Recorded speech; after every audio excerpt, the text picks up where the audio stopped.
Diana Prince, Wonder Woman, is one of the most important characters in the history of comic books. Not DC Comics, just comic books in general. The character deserves better than what she's received the last few decades. We really haven't had a major Wonder Woman event at DC Comics in like 2 decades. There hasn't been a Wonder Woman event people actually liked in like 3 decades. I think War of Gods was in 1991. We had Trial of the Amazons. It completed this week. I'm not going to review the issue. I got no time. But we are going to talk about how Trial of the Amazons has definitely failed and will not be remembered in the annals of great Wonder Woman comic stories, and certainly not the great Wonder Woman comic events. We knew this was doomed from day one. There really weren't any talented writers on here, which kind of makes sense because this story, Trial of the Amazons, the 7-issue event series, is all about validation. It's all about getting certain characters over and validating their place in the DC Comics universe, and of course using well-known, well-thought-of characters to do that. But I think the event was also all about validating these writers that you are good enough. It doesn't matter if Michael Conrad and Becky Cloonan have ever written a good story in their life. You were good enough to lead a Wonder Woman event. It doesn't matter if anyone in the world of comic books, especially DC Comics fans, don't know who Stephanie Williams is. You are important enough to be a part of this Wonder Woman event. You're one of the architects. It doesn't matter if your Vita Ayala in every series you've ever started has stopped prematurely. You are important enough to be an architect of a major event for DC Comics. Joelle Jones doesn't seem out of place as an artist, but as a writer, not very well accomplished. I don't think she's ever really written anything that came together well. I don't think her Catwoman was very good. It got a lot better when Ravi took over. I don't think Wonder Girl was all that well written. It was well illustrated, not well written. And the issues that she does here in Trial of the Amazons look good. I reviewed them both on the channel, and they look spectacular. But they read like crap, just like the entire event, which would have been expected when you throw 5 or 6 writers on the same book. Nothing that happens in Trial of the Amazons feels important. And that's one of the major reasons that it falls apart. There's no trial here, folks. The trial was supposed to be out who's going to be the next guardian of Doom's doorway. We never got that trial. It just never happens. So let's get into some of the reasons that this failed. Obviously, I've already talked about the writers enough, but really the structure and the incoherent nature of this story, and the fact that there are really no conclusions almost to anything, and the conclusions that we do have are terrible, that really sunk this thing. There was always the possibility that Cloonrad, Vita Ayala, Stephanie Williams, Joelle Jones were going to be able to come together and do something miraculous and tell a good story. But we got what we expected. As I mentioned earlier, this comic book is all about validation. It's about validating Nubia as the queen.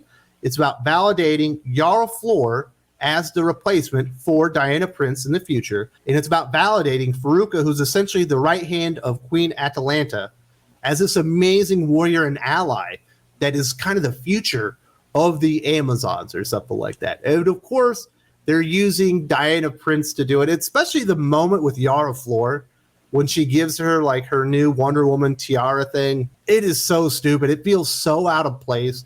This is supposed to be a heavy moment, right? It's not the passing of the guard, but it's like, you're one of us now. You're a superhero of the DC Comics universe. It falls so flat just due to terrible dialogue. I can't believe it ever got through an editor. Of course, this isn't surprising. A lot of comics, not only at DC Comics, but over at Marvel, when they're trying to highlight a new, younger version of a character, although Nubia is not really new, I guess her being the queen is new, they like to do this weird self-validating, validating speeches kind of thing to elevate, or at least in the minds, I guess, of the writers and the creators, that they're elevating the character, when really you're just defining down the hero that is throwing the praise on the other character that really hasn't earned it all that much. They act like Yara Flor kicked ass and take names. She has nothing to do with how this whole thing ends. Like how the whole place is saved, nothing to do with it. Of course, neither does Diana Prince. That's another major issue. Wonder Woman Diana Prince is a complete afterthought in her own comic book event. She's a set piece in her own event series. Wonder Woman is the main event here. Wonder Woman is one of the Trinity. Wonder Woman is one of the 4 or 5 most important comic characters in the history of the entire business.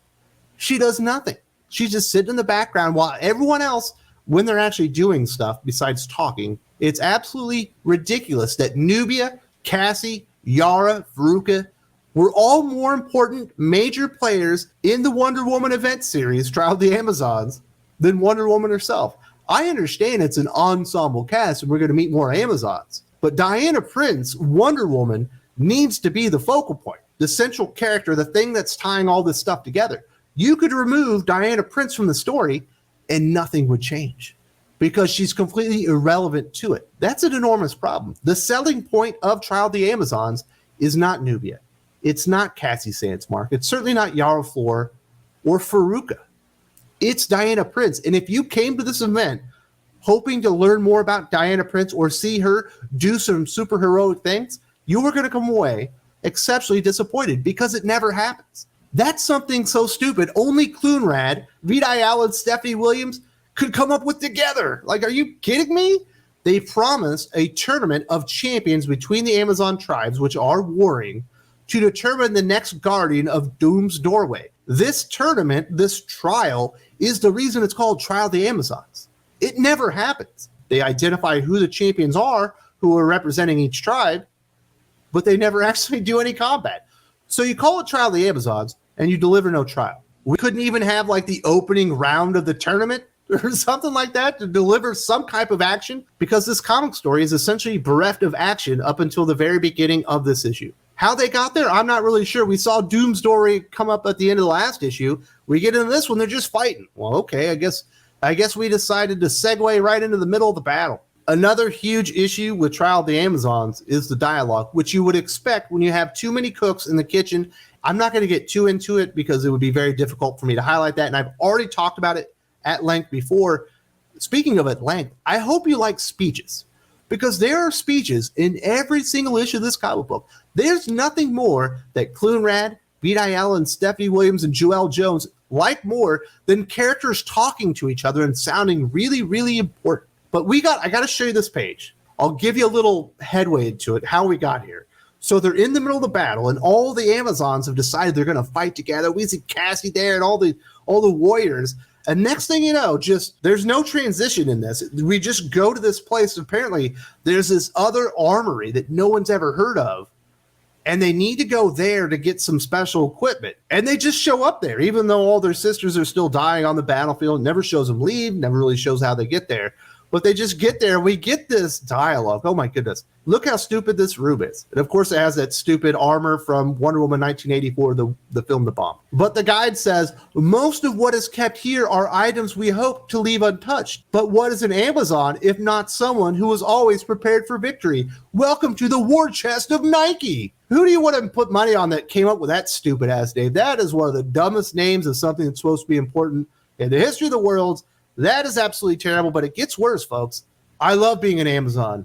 I need to visit more often. I've clearly been missing out. Bless! Hey, child, please. Are you serious? This entire comic book event is filled pillar to post with inane, bullshit, lame-ass dialogue. That's all that it's got going for it. If you like really stupid dialogue and you like really long-winded fucking speeches in your comic book with no action, you are going to love Trial of the Amazons. This is the comic book for you. But if you like visual-based storytelling, action-based storytelling, which is what the medium of comic books lends itself to, you are going to hate this. Anyone that likes comic books, I think, will hate this. The only people who are going to tell you this is good are the ones that wished it was. And it just didn't turn out that way. One of the big selling points, I guess, of the event was the death of Queen Hippolyta herself.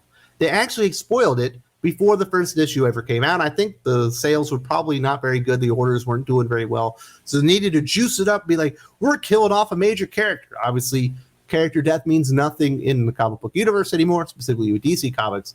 I don't think it probably changed anyone's minds, but besides the Tournament of Champions that's supposed to determine who guards Doom's Doorway, the trial that's supposed to happen in here, the other big thing is the death of Queen Hippolyta, the big mystery. Obviously, they brought out the big guns. Cassie Sandsmark was on the case, kind of came off as a dipshit, just as far as a detective goes. Lots of conversations about who could and could not have killed Queen Hippolyta. This was the big moment, right? You've been selling this damn thing. You told us Queen Hippolyta dying was important. When they revealed the killer, Artemis, who it couldn't be, any writer worth their salt would have actually picked a real killer rather than just pulling one out of thin air. But that's what happens when you get a room full of shitty writers together. They come up with shitty plot points.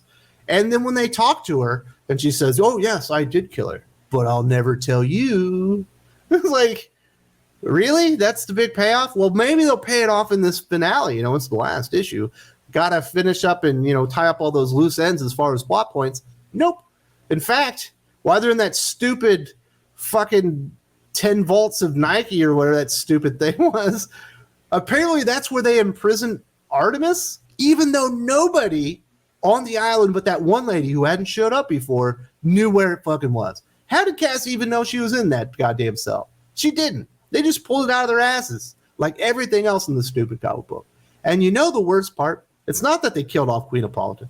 It's not that they had this stupid investigation that went nowhere. It's not that when they announced the murderer, it was completely out of thin air and it doesn't make any sense. If you remove the murder of Queen Hippolyta from the story, nothing changes. The story will remain unchanged if she didn't die. Or if she died off panel and they never talked about it again. It means nothing to anything that happened. The tribes were already fighting. They were already supposed to have a tournament. Doom's doorway was already being guarded, but the Venom symbiote already snuck out and everything.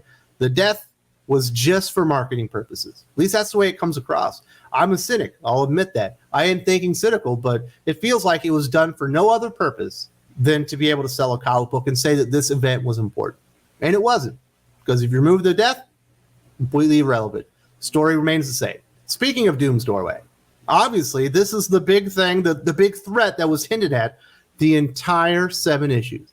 Always sitting there in the background, always reminding you that we got Doom's doorway. It's being patrolled by 2 people. They end up getting murdered by the Venom symbiote. Doom's doorway plops up, destroys the palace, and we see the Venom symbiote come out. I actually think they called it the Oil of Chaos, one of the dumbest names I've ever heard in my life. And this is the Lord of Chaos or something stupid like that. There's a lot of Lord of Chaoses in DC Comics right now. And this enormous threat that finally showed up is resolved, you know, in a few pages. And they're fighting and they're fighting. And then Atalanta and one of the other characters decides that the only way that they can beat the Oil of Chaos, I didn't make that up, they did, is they need to go to Doom's doorway and they need to accept the Lord of Chaos into their bodies. And the Lord of Chaos goes, okay, I'm going to do it. And then it realizes halfway through, like, taking over their bodies, oh no, they're trapping me. Atalanta gives Faruka, her right-hand man, her helmet, and then they trap themselves behind Doom's doorway, and that is how the Oil of Chaos dies. It was the most lame-ass, lackluster comic book ending I've ever read, and I've read a shitload of lame-ass, lackluster comic book endings. Yes, it was a Deus Ex Machina. 2 people decided to take the Oil of Chaos and as their Lord and Savior into their soul. They suck him into their bodies, and then they trap themselves behind Doom's doorway, which magically seals itself. Wah, motherfucking wah. This entire event was lame as fuck. It was an entire waste of time and money. You saw the writing on the wall. I called it, and when I'm right, I'm right. You can't put this many shitty writers together and expect to get a decent story. You needed to have somebody with some actual craft and skill to lead the team, be the headliner. There was no headliner as far as creative goes, unless you consider Joelle Jones's art, which is only on 2 issues, to be the headliner. That probably was the best part about it. You put shitty writers together, you get really shitty stories. You decide to not feature Diana Prince, it's hard to get invested in the story. The name promises that there's going to be a trial. You give no trial. You kill off a long-standing character, but the death is completely meaningless. The entire series exists only to validate Nubia, Yara Flor, and Faruka, and the creators themselves. Michael Conrad, Becky Cloonan, Vita Ayala, Stephanie Williams, Joelle Jones. There's no other reason for this to exist. This is an absolute shit show and an embarrassment on the part of DC Comics. They never do anything cool with Wonder Woman. And at this point, I think a lot of people would rather see the character just die off than be treated like this. As I mentioned earlier, Wonder Woman, Diana Prince, is one of the most maligned characters in all of comics. DC does not treat her well. I had Joe Corallo, award-winning editor, comic book writer, on my channel, and we talk about Diana Prince and why this is failing. This is a really good conversation about how Wonder Woman should be treated like one of the most important comic characters in the world and why it never happens.